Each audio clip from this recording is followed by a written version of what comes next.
beautiful. Surely I say unto you dudes, I do not wish to fight.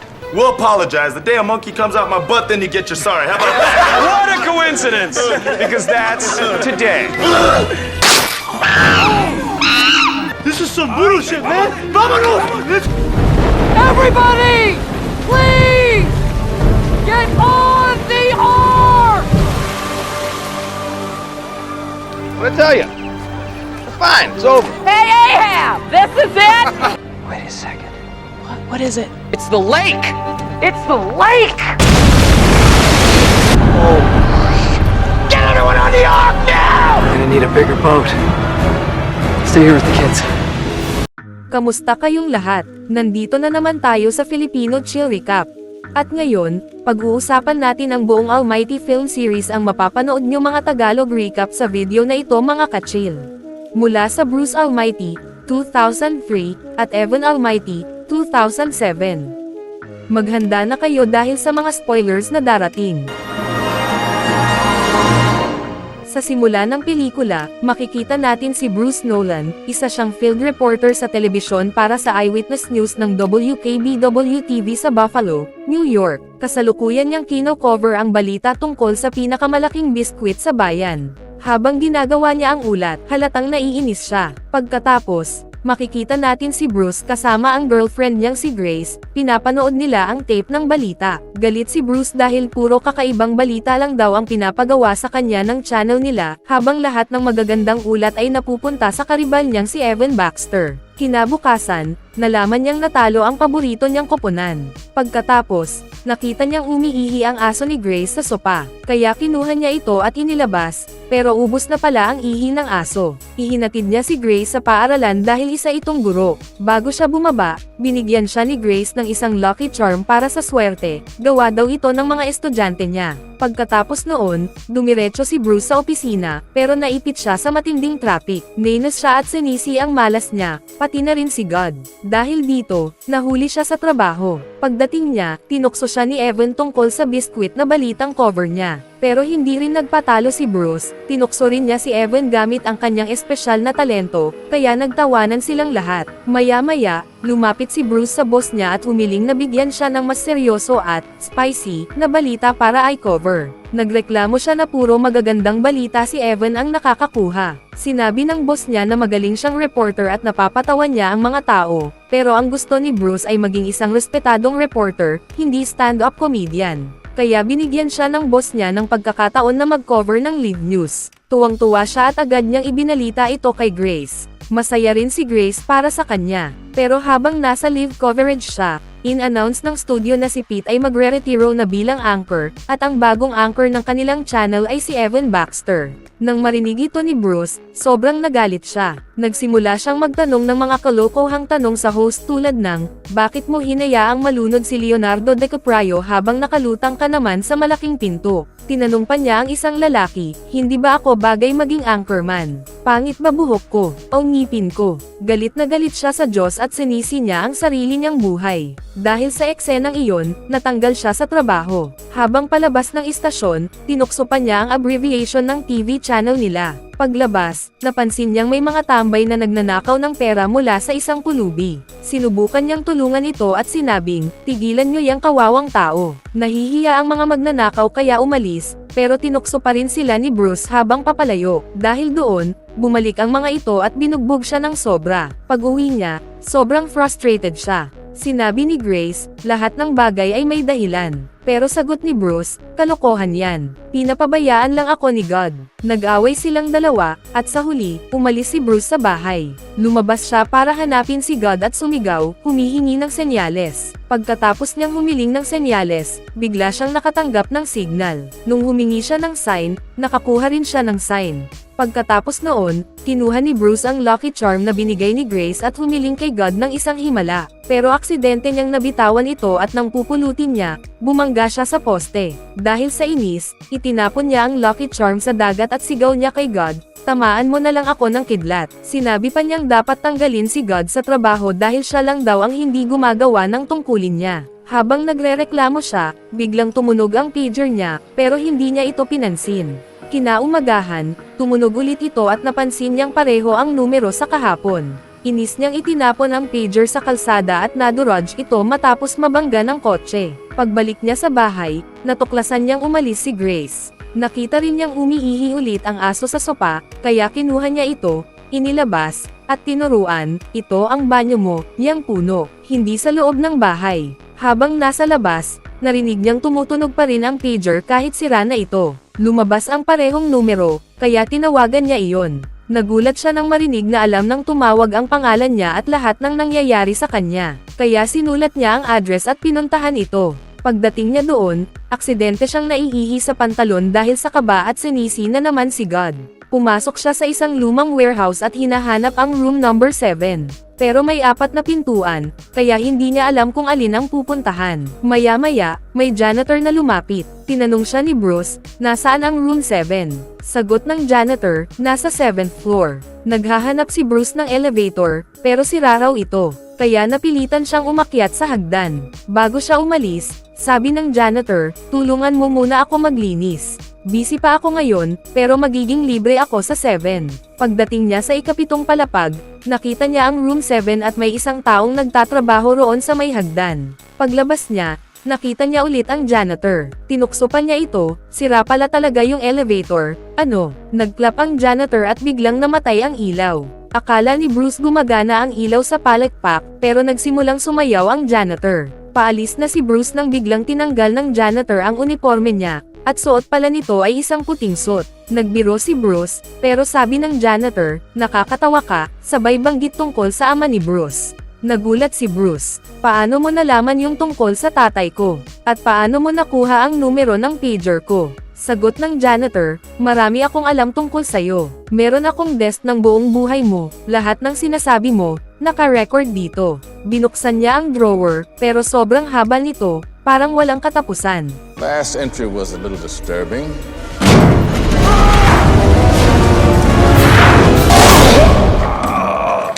Binasa ng janitor ang mga sinabi ni Bruce laban kay God ilang araw na ang nakalipas. Nena si Bruce at tanong niya, sino ka ba talaga? Sinusubaybayan mo ba ako? Sagot ng janitor, ako si God.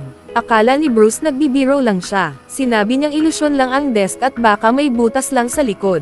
Pero nang ilipat ni God ang desk, walang kahit anong koneksyon sa kabilang kwarto. Napangiti si Bruce, okay, magaling yan. Tinanong niya si God, kung totoo kang Diyos, ilan daliri itong hawak ko? Sunod-sunod na nasagot ni God ng tama, pero nang ipakita ni Bruce ang 5 daliri, sabi ni God, 7. Pagtingin ni Bruce, 7 daliri nga ang nasa kamay niya. Sabi ni God, nakakatanggap ako ng maraming reklamo tungkol sa'yo, Bruce. Pagod na ako. Sa tingin mo ba mas kaya mong gawin ang trabaho ko? Sige, ibibigay ko sa'yo ang kapangyarihan ko. Paglabas mo ng gusaling ito, taglay mo na ang lahat ng aking kapangyarihan. Tumakbo palayo si Bruce, hindi makapaniwalang totoo ang lahat. Nang subukan niyang paandarin ang kotse, ayaw humandar, pero nang sabihin niyang, start, bigla itong humandar. Pumunta siya sa isang kafe para subukan ang kapangyarihan niya. Excuse me, I need a spoon. It's okay, I found one.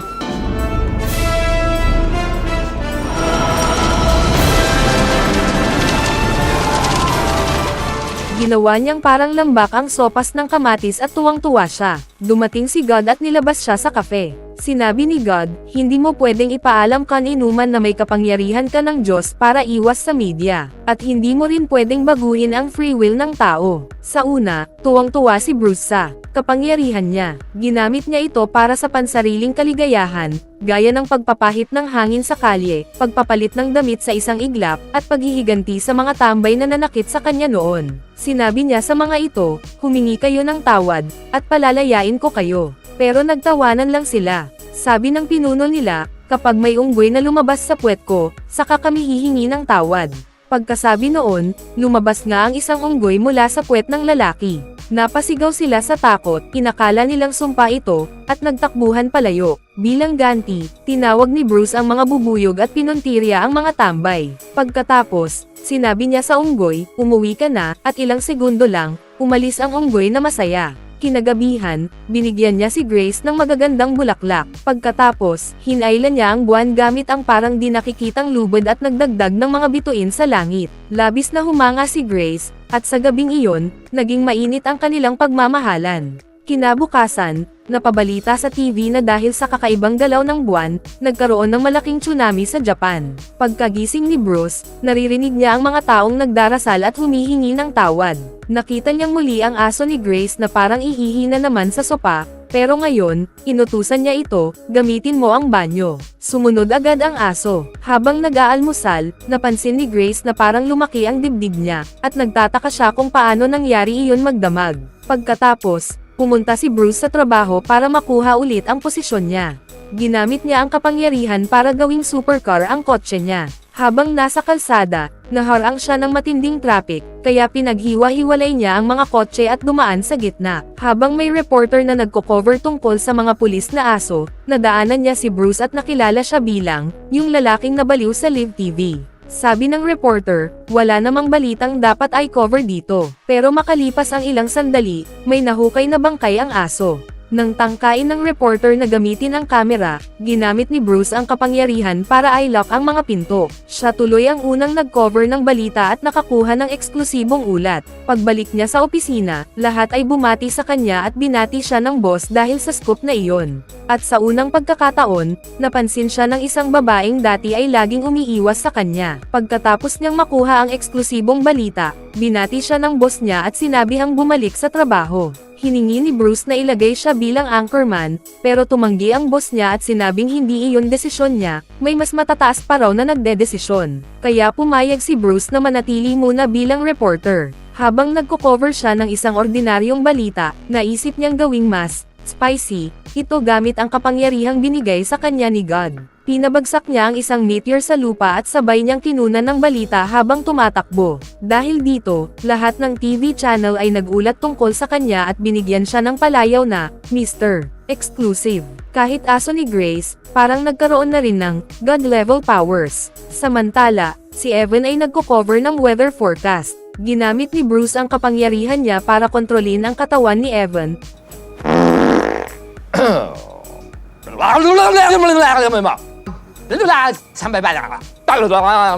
Pinaggawa niya ito ng mga nakakatawang mukha habang nagbabasa ng script at pinatigil sa pagsasalita. Pagkatapos, dinala ni Bruce si Grace sa isang mamahaling restaurant. Sinabi niya rito na na-promote na siya bilang anchorman. Pero si Grace, umaasang magpo-propose siya ng kasal. Habang nag-uusap sila, bigla niyang narinig ang mga panalangin ng mga tao sa paligid at sobrang nagulo ang isip niya. What are you saying? What's wrong with you? Stop yelling! Wow, it's kind of loud in here, isn't it? No, it's not loud. The wine is going right through me. Lumabas siya ng restaurant, balisa at nagtataka. Bigla na lang siyang napunta sa tuktok ng Mount Everest kung saan muling nagpakita si God. Tinanong niya kung ano ang mga boses na naririnig niya sa ulo. Sagot ni God, iyan ay mga panalangin. Tinanong pa ni God, simula nang ibigay ko sa iyo ang mga kapangyarihan, ilan na bang natulungan mo? You know, I took care of a few things. I righted a few wrongs in my own life. And you keep ignoring them, they're going to build up on you like that. Well, you took the job, Bruce, so I suggest you get to it. Pag-uwi ni Bruce, napaisip siya. Dahil sobrang dami ng panalangin na pumapasok, naisip niyang ayusin ito. Ginawa niyang mga file, pero napagod siya. Kaya inorganisa niya sa mga post-it notes. Sa huli, ginamit niya ang computer at sinubukang i-download ang lahat ng panalangin. Inabot siya ng buong gabi para ma-download ang 1.5 million prayers.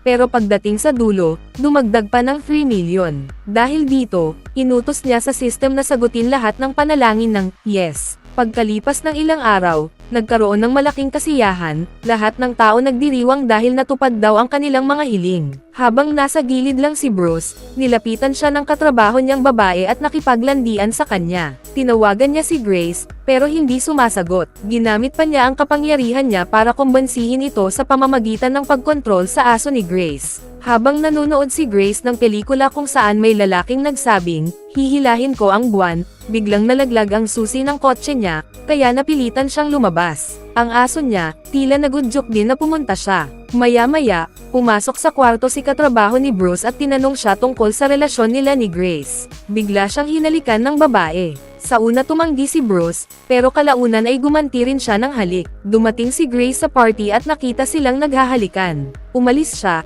sugatan ang damdamin. Sinubukang habulin ni Bruce at ipaliwanag ang lahat, pero hindi na siya pinakinggan ni Grace. Pagbalik niya sa party, pinaganya niya ang fire sprinkler system kaya bumuhos ang ulan sa loob ng bahay at nagtakbuhan ang lahat palabas.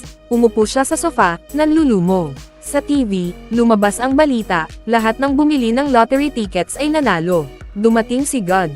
Sinabi ni Bruce, umalis si Grace. Hindi ko kayang ipilit ang pagmamahal niya dahil maaapektuhan ang free will. Sagot ni God, welcome to my world, anak. Kapag nasagot mo ang tanong na yan, sabihin mo sa akin. Kinabukasan, habang naglalakad si Grace, narinig niya sa radyo ang boses ni Bruce na nagsasabing, patawarin mo ako. Habang naglalakad, nakita niya sa puno ang pangalan nilang dalawa, nakaukit pa rin. Pumunta siya sa cafe, at nang makita niya si Bruce sa TV, naguluhan siya. Nang isasara niya ang bintana, napansin niya ang isang mensahe mula kay Bruce. Maya-maya, dumating si Bruce sa paaralan kung saan nagtuturo si Grace at humingi ng tawad, pero tinanggihan siya. Sinubukan niyang gamitin ang kapangyarihan niya para ipabalik ang pagmamahal ni Grace, pero hindi ito gumana, dahil hindi niya pwedeng baguhin ang free will. Umalis si Grace, umiiyak. Samantala, sa balita, sinabing nasira ng meteor strike ang mga transformer at nagprotesta ang mga tao dahil sa sabay-sabay na pagkapanalo sa lottery.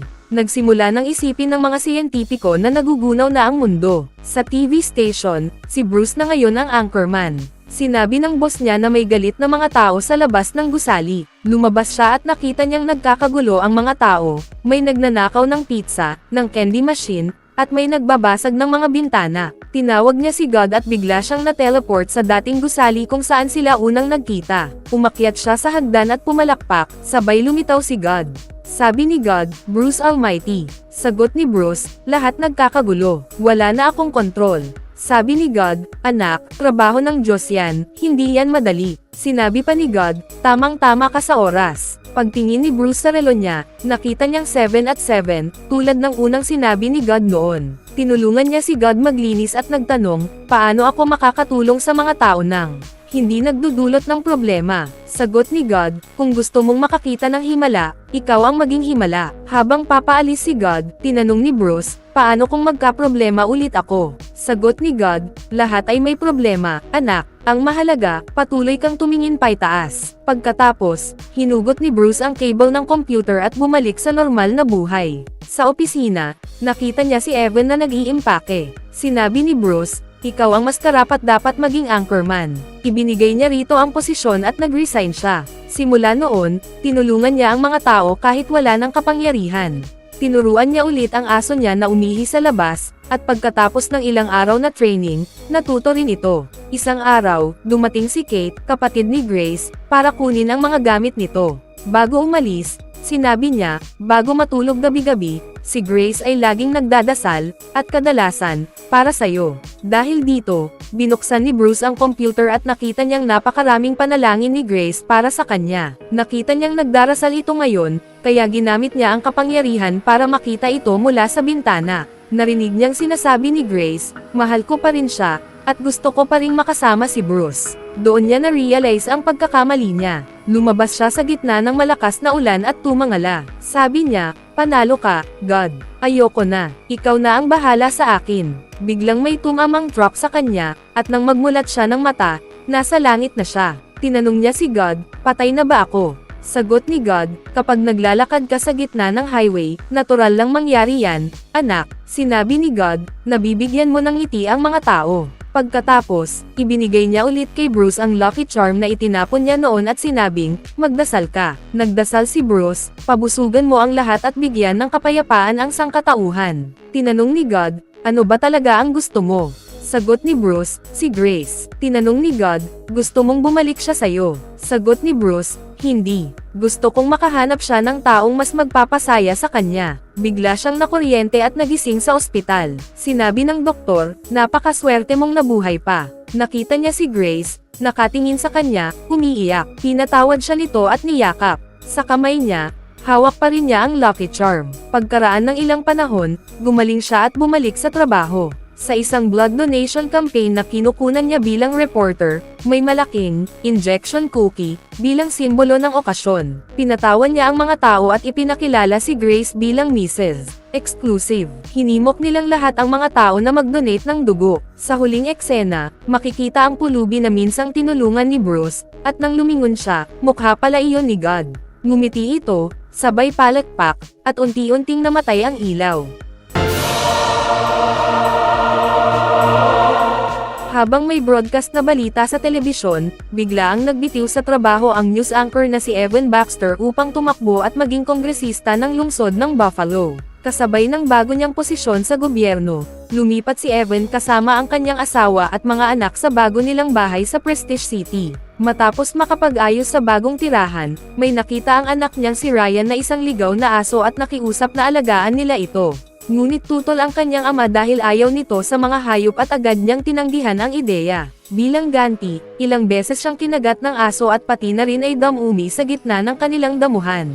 Kalaunan, naghahanda ng matulog sina Joan at Evan, ngunit bago iyon ay tinanong muna ng kanyang asawa kung nakapagdasal na ba siya. Ipinakita ni Evan na hindi siya relihiyosong tao at sinabi na kaya niyang asikasuhin ang lahat ng mag-isa. Gayunpaman, dahil sa pakiusap ng kanyang asawa, nagpa siya si Baxter na magdasal. Nagpasalamat siya sa bago niyang buhay at bago matulog ay humiling ng tulong upang magawa niya ang pinakamalaki niyang pangakong pangkampanya, ang baguhin ang mundo. Kinabukasan ng umaga, tumunog ang alarm clock ng 14 minuto pasado alas 6, bagay na ikinagulat ni Evan dahil itinakda niya ito sa alas 7. Sa kabila nito, ipinagpatuloy pa rin niya ang kanyang pang-umagang gawain at naghanda para sa kanyang unang araw bilang mambabatas. Matapos magpaalam sa kanyang pamilya, umalis na si Evan ng bahay at may napansin siyang isang misteryosong kahon. Sa loob nito ay may ilang lumang kagamitang kahoy na agad nakapukaw ng kanyang interes, ngunit napagpasyahan niyang ibalik na lamang ang mga ito sa nagpadala pagkatapos ng trabaho. Makalipas ang ilang minuto, dumating si Baxter sa kongreso kung saan nakilala niya ang kanyang mga katrabaho na sina assistant na si Jean, sekretaryang si Rita, at ang chief of staff na si Marty. Ipinaalam sa kanya ng aide na ang una niyang gawain ay suriin ang isang panukalang batas at kung maayos ang lahat ay ibigay ang kanyang pagsang-ayon. Dahil dito, kinailangan ni Evan na mag-uwi ng trabaho, dahilan upang hindi niya makasama ang kanyang mga anak sa araw na iyon. Kinabukasan, muli siyang nagising sa tunog ng orasan na tumatama sa 14 minuto pasado alas 6, at isa na namang kakaibang pangyayari ang naganap. Isang truck ang naghatid ng panibagong pakete, ngunit sa pagkakataong ito ay napakalaking kargamento ng kahoy. Hindi niya maintindihan kung ano ang ibig sabihin ng mga padalang ito, kaya nagpa siyang tawagan ang numero ng nagpadala. Ngunit habang ginagawa niya ang tawag, napansin niya sa telebisyon ang isang karatula na may nakasulat na Genesis Kapitulo 6 versikulo 14, kaparehong numero ng alarm clock niya. Dahil sa kakaibang pagkakataong ito, napatingin siya sa Biblia at binasa ang talata sa aklat ng Genesis na tumutukoy sa pagtatayo ng arko ni Noe. Pagkatapos nito, lumapit si Evan sa kargamento ng kahoy na natanggap niya at doon ay nakita niya ang isang misteryosong lalaking nakaputi na nakatayo sa tabi nito. Ang hindi kilalang lalaki ay walang iba kundi ang Diyos, at sinabi nitong may misyon siya para kay Baxter, ang magtayo ng isang napakalaking arko. Who are you? I'm God. You're God. I want you to build an ark. You want me to build an ark? Yes. Gaya ng inaasahan, inakala ni Evan na katawa-tawa ang lahat ng ito. Ngunit agad na pinatunayan ng Diyos na alam niya ang lahat tungkol sa buhay ni Evan, pati ang mga lihim na walang ibang nakakaalam. Sa kabila nito, hindi pa rin naniwala ang kongresista at ipinagpatuloy ang kanyang regular na gawain papunta sa trabaho. Ilang minuto ang lumipas, habang nagmamaneho papuntang kongreso, biglang lumitaw ang Diyos sa upuan ng pasahero. Natarante si Evan at humingi ng tulong sa isang pulis na nasa kalsada, ngunit bigla ring nagbago ang anyo nito at naging Diyos. Maya-maya, ilang tao pa ang nagpakita na may mukha ng banal na nilalang, dahilan upang lalo pang matakot si Baxter. Pagdating niya sa Kongreso, muling bumalik upang guluhin siya ng numerong 14 minuto pasado alas 6. Ipinaalam sa kanya na ang bagong extension ng telepono ng kanyang sekretarya ay 614. Ang anak ng isa sa kanyang mga kasamahan ay ipinanganak ng 14 minuto pasado alas 6 ng umaga, at maging ang bagong plaka ng kanyang sasakyan ay may code na Gen 614. Sa kabila ng lahat ng ito, sinikap ni Evan na manatiling kalmado at dumalo sa pulong ng komite sa likas na yaman. Habang isinasagawa ang panunumpa sa watawat, muling lumitaw ang Diyos sa tabi ni Baxter. Hindi na kinaya ni Evan ang biglaang pangyayari at bigla siyang nawalan ng malay. Makalipas ang ilang minuto, tinulungan siyang magising ng chairman ng komite na si Representative Long at sinabi nitong kailangan niya ang boto ni Evan upang maisulong ang panukalang batas. Pumayag si Evan at pagkatapos ay dinala siya upang masuri ng isang doktor. Ngunit ang doktor ay nagpakilalang Diyos rin, na muling binigyang diin ang kahalagahan ng misyon ni Evan. Nang makita niya ito, muli siyang nawalan ng malay sa ikalawang pagkakataon. Matapos ang punong-punong pangyayaring araw na iyon, nagsimulang seryosohin ni Evan ang ideya ng pagtatayo ng ARCO. Gayunpaman, sa halip na agad simulan ang misyon, nagpasya siyang isama muna ang kanyang asawa at mga anak sa isang paglalakad upang makapagpalamig ng ulo. Lumipas ang isa pang araw at muling pumasok sa trabaho si Baxter. Samantala, sa labas ng kanilang bahay, nagsimulang magtipon-tipon ang iba't ibang uri ng hayop gaya ng mga aso, pusa, kalapati, at maging mga ardilya, na nagkakapareha sa paligid ng damuhan. Hindi ito masyadong pinansin ni Evan, ngunit habang nasa daan siya ay mas marami pang hayop na magkakapareha ang patuloy na lumilitaw. Pagdating niya sa Kongreso, nagmamadali siyang tumakbo papunta sa kanyang opisina, ngunit bigla namang sinalakay ng 12 ng mga ibon ang lugar. Sa sandaling iyon, dumating si Congressman Long upang kausapin si Evan kasama ang iba pang mga kongresista tungkol sa panukalang batas. Ngunit nagulat ang lahat nang makita si Baxter na napapalibutan ng mga ibon. What are they doing here? How did they get in here? Point is, man must dictate what happens in this country. Sinubukan niyang ipaliwanag ang kanyang sarili, at himalang tinanggap ng isa sa mga kongresista ang kanyang paliwanag at sumang-ayon na talakayin na lamang ang bagong batas sa lalong madaling panahon.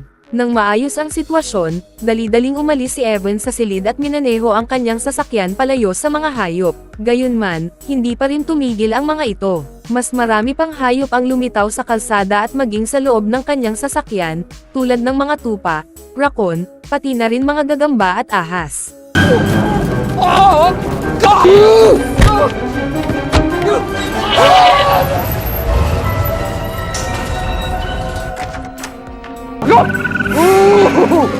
I'm not doing this. It's insane. Lalong lumala ang sitwasyon nang makauwi siya at matagpo ang napapalibutan ang kanyang bahay ng sari-saring hayop. Dahil hindi na niya alam ang gagawin, humingi siya ng tulong sa Diyos. Hindi nagtagal, nagpakita ang makapangyarihan sa lahat at pinaalis ang lahat ng hayop. Pagkatapos nito, ibinalik ng Diyos si Baxter sa nakaraan at ipinakita sa kanya ang Prestige City noong ito ay isang maganda at luntiang tanawin. Ngunit ngayon, ang lugar ay sinakop na ng tao at halos wala nang natitirang kalikasan. Wala nang pag-aalinlangan si Evan na ang kausap niya ay tunay na ang Diyos. Tinanong niya kung bakit siya ang pinili at kung bakit kailangan niyang gumawa ng isang ARCO. Simple lamang ang sagot ng Panginoon, tulad ni Evan, nais din niyang baguhin ang mundo, at upang magawa iyon, kailangan ang isang tunay na gawa ng kawanggawa at pagmamahal.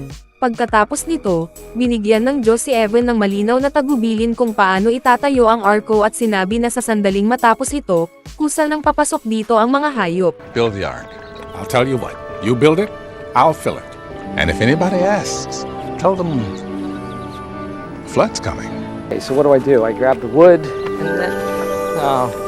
Mulat sa bago niyang misyon, nagising si Baxter kinabukasan at napansin niyang biglang hamaba ang kanyang balbas. Kahit gaano niya subukang ahitin ito, agad itong tumutubo muli sa anyong kahawig ng mga sinaunang apostol.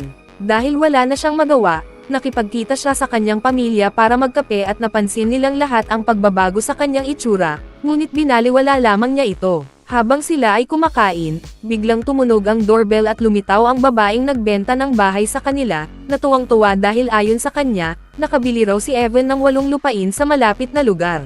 Agad na naisip ni Evan na gawa rin ito ng Diyos, pati na ang sunod-sunod na pagdating ng mga truck na nagbababa ng parami ng paraming troso sa lupa. Nang malaman ito, nalito si Joanne sa kilos at asal ng kanyang asawa, ngunit sinabi lamang ni Evan na may dahilan siyang hindi maipaliwanag kung bakit kailangan niyang magtayo ng isang napakalaking bangka. Kahit hindi niya lubos na nauunawaan ang nangyayari, nagpa siya si Joanne na suportahan ang kanyang asawa, kaya tinawag ni Evan ang kanyang mga anak upang simulan ang pagtatayo ng Arco.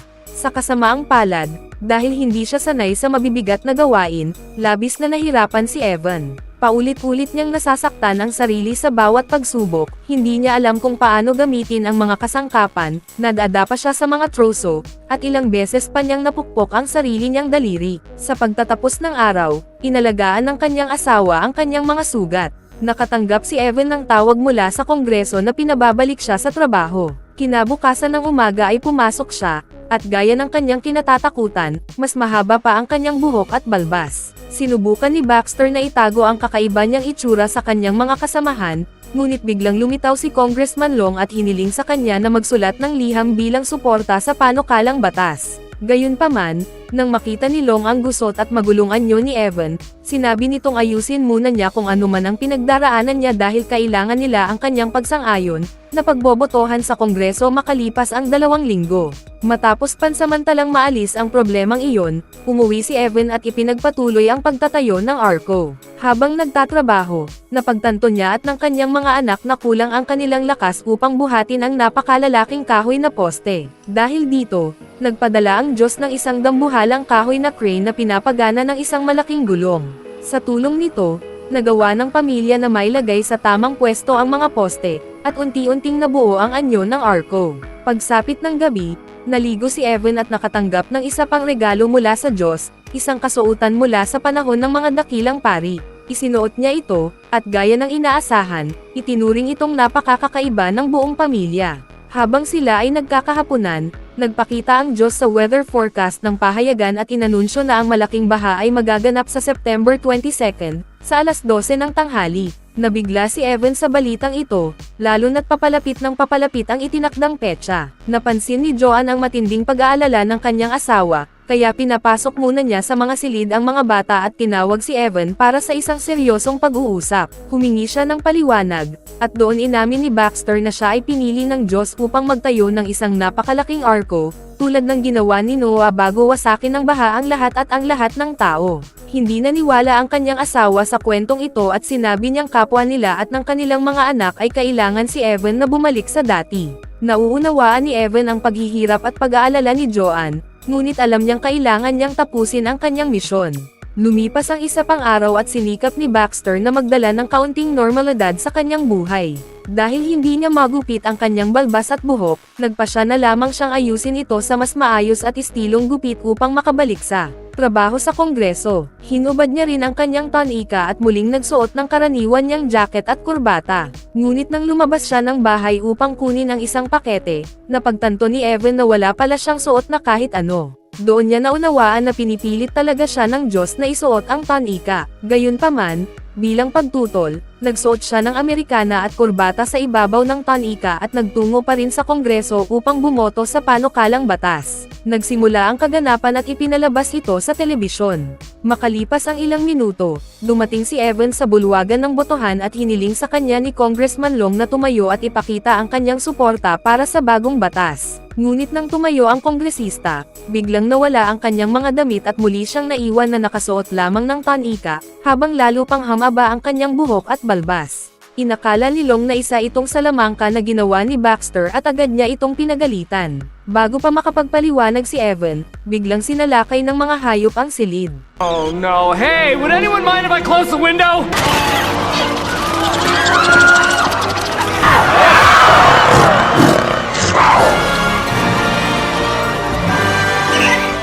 You have 5 seconds. You march yourself and your little animal troop out of here now or you will be forcibly removed.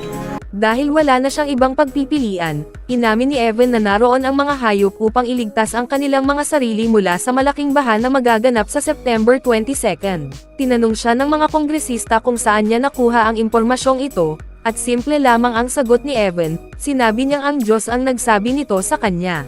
Dahil sa sagot na iyon, hindi makapaniwala ang lahat at iniutos ni Congressman Long na palabasin si Evan ng silid.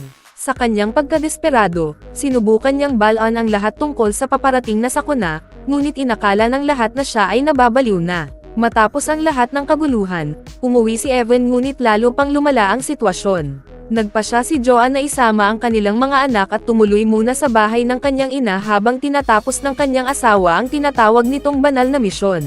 Sinubukan ni Evan na kumbansihin siya na totoo ang kanyang sinasabi at ipinaliwanag ang kanyang takot sa malaking baha. Sa sandaling iyon, nagsimulang pamatak ang mga patak ng tubig sa kabilang panig ng bintana at inakala ni Evan na ito ay masamang palatandaan ng paparating na sakuna, ngunit agad niyang napagtanto na iyon pala ay tubig lamang mula sa sprinkler. Dahil kumbinsido na nawalan na ng katinoan ang kanyang asawa, nagpaalam si Joanne at tuluyang umalis kasama ang mga bata. Ngayon ay nag-iisa na si Evan at itinuturing ng lahat na baliw. Wala na siyang mawawala, kaya ipinagpatuloy niya ang kanyang misyon upang tapusin ang napakalaking arko. Ang kanyang matinding pagsisikap sa pagtatayo ng bangka ay naging balita at mabilis na kumalat sa buong mundo, na umakit din ng maraming mausisang tao sa paligid ng kanyang bahay. Samantala, kumakain ng tanghalian sina Joanne at ang kanyang mga anak sa isang restoran nang mapanood nila ang balita tungkol kay Evan, dahilan upang pagtawanan siya ng dalawang lalaki. Hindi ito nagustuhan ng kanyang mga anak kaya pumunta sila sa banyo, habang tinawag naman ni Joanne ang isang waiter upang umorder ng panibagong pagkain. Maya-maya, may lumapit upang magsilbi sa kanya, at ang lalaking iyon ay walang iba kundi ang Diyos na nagkunwaring waiter. Tinanong niya si Joanne kung maayos lang ang kanyang pakiramdam, at ikinwento nito ang tungkol sa kanyang asawa na naging parang si Noah ng New York. Alam ng Diyos ang lahat ng nangyayari, at hinikayat niya si Joanne na bumalik sa kanyang asawa. If someone prays for patience, you think God gives them patience? Just like Noah and his family.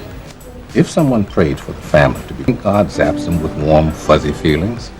Or does He give them opportunities to love each other? Ipinaliwanag niya na ang kwento ni Noah, taliwas sa iniisip ng marami, ay hindi paghihiganti ng Diyos kundi isang pagkakataon para sa sangkatauhan na magbago at umunlad. Tulad ng dati, nagkaisa ang mga hayop kasama ang kanilang kapareha, at tulad ng pamilya ni Noah na nanindigan sa tabi niya hanggang sa huli, ang pagkakataong iyon ay muling mauulit. Ngayon, nasa kamay nina Joanne at ng kanyang mga anak ang desisyong tumayo sa tabi ni Evan at samahan siya sa kanyang dakilang misyon. Nagpaalam ang Diyos kay Joanne at sa isang iglap ay mahiwagang lumitaw ang plato ng pagkaing hinihingi niya. Matapos kumain, isinama niya ang kanyang mga anak pauwi at nadatnan nilang halos tapos na ang arko.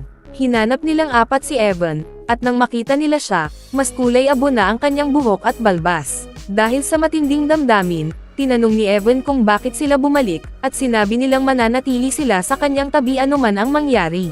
Lalo itong nagbigay ng lakas ng loob kay Evan, ngunit binalaan din siya ni Joanne na may isa pang malaking problemang kailangang harapin.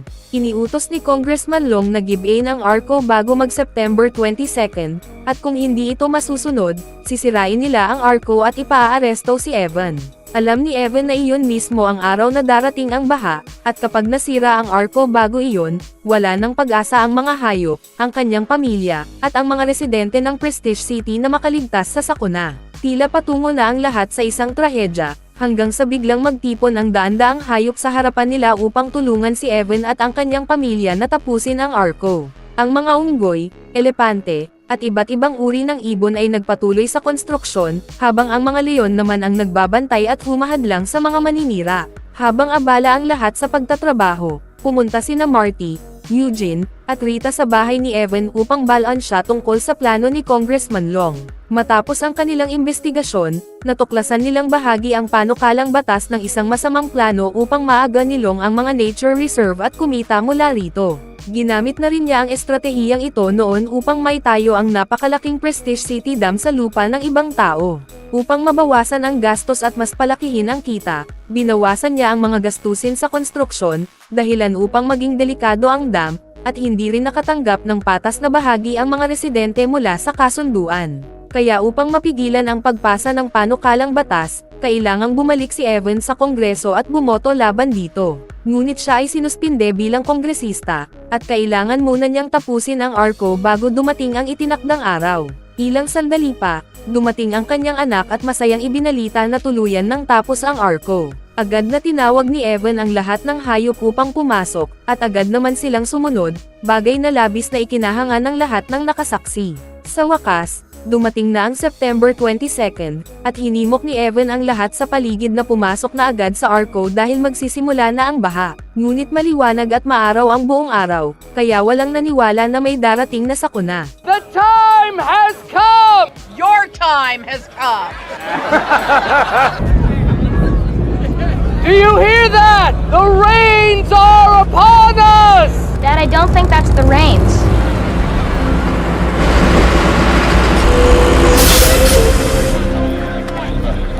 Lalong lumala ang sitwasyon nang dumating si Congressman Long kasama ang mga crane at truck upang sirain ang napakalaking arko. Bago niya ibigay ang utos, hinarap muna niya si Evan, na doon ay ibinunyag na alam na niya ang tunay na plano sa likod ng panukalang batas. Hiniling ni Evan sa kongresista na magsisi sa kanyang mga kasalanan at itigil na ang lahat ng ito. Ngunit hindi natin nagsilong sa mga babala at iniutos niya sa pulisya na arestuhin si Evan at sirain ang arko. Sumunod ang mga pulis at matapos iangat ng crane ang isang napakalaking bakal na pabigat, nagbabala sila na sa loob ng 3 minutes ay tuluyan ng wawasakin ang lahat. Tumakbo si Joanne papunta sa kanyang asawa at sinubukang kumbansihin siyang umalis na. Bagaman mabigat sa loob, pumayag si Evan at naghanda na ang buong pamilya na umalis. Subalit biglang nagsama-sama ang mga hayop at tila ayaw nilang lisanin ang arko, na para bang may masamang mangyayari. Gaya ng kinatatakutan ni Evan, biglang lumitaw ang malalaking maitim na ulap. Sa kalangitan na hudyat ng malakas na ulan. Please! Get on the ark!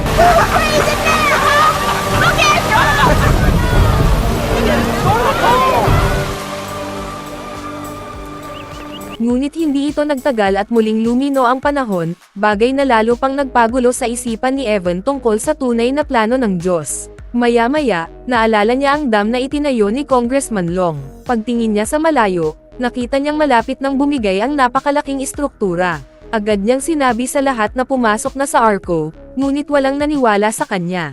Gaya ng kanyang kinatatakutan, hindi kinaya ng mga pader ng dam ang lakas ng tubig, kaya isang napakalaking alon ang rumagasa patungo sa bayan. Nang makita ito, nagmadali ang mga residente na pumasok sa arko, ang tanging pag-asa nila ng kaligtasan. Nang makapasok na ang lahat, isinara ni Evan at ng kanyang anak ang malaking tarangkahan at umakyat sa labas ng arko. Sa kanilang harapan, bumasag ang dambuhalang tubig sa mga puno at umabot sa bangka, na sinira ang pundasyon nito. Sa kabutihang palad, nakalutang pa rin ito sa tubig sa lakas ng mga alon. Sa lakas ng tubig, nawasak ang lahat ng bahay, kabilang ang bahay ni na Evan. Nalubog ang buong Prestige City, ngunit kumapit ang mga residente sa arko hanggat kaya nila upang manatiling buhay. Ilang sandali pa, isang napakalaking talon ng tubig ang lumitaw sa kanilang daraanan. Hiniling ni Evan sa lahat na kumapit ng mahigpit upang makaiwas sa matinding impact, at sa kabutihang palad, na natiling matatag ang arko. Ngunit nagsisimula pa lamang ang sakuna. Tinangay ang arko patungo sa isang napakalaking tulay na bato. Umakyat si Evan sa tuktok ng arko at sinubukang gamitin ang kanyang kapangyarihan upang ilihis ito, ngunit walang nangyari. Kaya humingi siya ng tulong sa Diyos, at agad itong dumating nang bumuo ang isang dambuhalang alon sa kanang bahagi ng arko. Dahil dito, naitulak ang bangka patungo sa kabilang panig, direksyon ng Kongreso.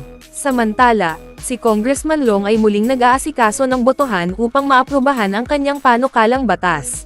Sa sandaling iyon, tila tumayo ang lahat ng kongresista bilang tanda ng pagsang-ayon, ngunit ang totoo ay nakita nila ang arko na papalapit ng papalapit. Nagkagulo ang lahat at nagsitakbuhan para iligtas ang sarili, kasama na si Congressman Long, habang ang napakalaking bangka ay papasalpok na sa gusali ng Kongreso. Himala namang huminto ang arko sa gitna ng paggalaw at ligtas ang lahat. Matapos makaligtas sa sakunang ito, hinarap ni Evan at ng iba pa ang kongresista dahil sa kanyang irresponsibleng gawain sa pagtatayo ng dam, na naging dahilan ng pagkawasak ng buong bayan. Dahil dito, kinansela ang kanyang panukalang batas, sinailalim sa investigasyon ang kanyang mga ginawa, at sa huli ay may isang lama pa na dumura ng dumi nito diretso sa kanyang mukha. Nang maayos na ang lahat, umalis ang mga hayop na sakay ng arko upang maghanap ng bago nilang tirahan. Samantala, matapos matupad ang kanyang misyon, bumalik si Evan sa dati niyang anyo, nabawi ang kanyang posisyon bilang kongresista, at nagpa siyang mag-enjoy ng masayang weekend kasama ang kanyang pamilya. Habang naghahanda sila para sa isang picnic, nagpakita ang Diyos sa isang puno sa unahan. Lumapit si Evan upang kausapin siya at doon niya naunawaan na ang baha ay hindi nilikha ng Panginoon kundi bunga ng pagkakamali ng tao, tulad ng ginawa ni Congressman Long dahil sa kanyang kasakiman. Sa katunayan, inayos ng Diyos ang lahat ng pangyayari upang mailigtas ni Evan ang kanyang pamilya at ang mga taga-bayan. Sa huli, ipinagdiwang ni God at Evan ang malaking tagumpay na ito sa pamamagitan ng isang sayaw. Pagkatapos nito, nagpaalam ang Panginoon, habang si Evan naman ay bumalik sa piling ng kanyang pamilya. At doon nagtatapos ang pelikula. Kaya, ano ang masasabi ninyo tungkol sa pelikulang ito? Iwan ang inyong opinyon sa comment sa ibaba. Bago tayo magtapos ay isa-shoutout muna natin si Princess Diwa, Tyron Blake Inigo Garcia, Patrick King Anrom Manati, Armalan Padilla, Bobby Wawi Gomer Panoy Isboy Angkol, Adrian Gaurana, Wowie Sids, Kahel Chua Jr., Julia Padilla from Mabilach Laguna, Ryzen Atiliero from Manila Tondo, at Tres Baguitos 203 Underground from Pateros. Mag-subscribe na kung hindi ka pa nakasubscribe, pindutin na rin ang notification bell at like button para sa marami pang movie recap katulad nito, at mag-iwan ng comment down below. And as always, thank you for watching.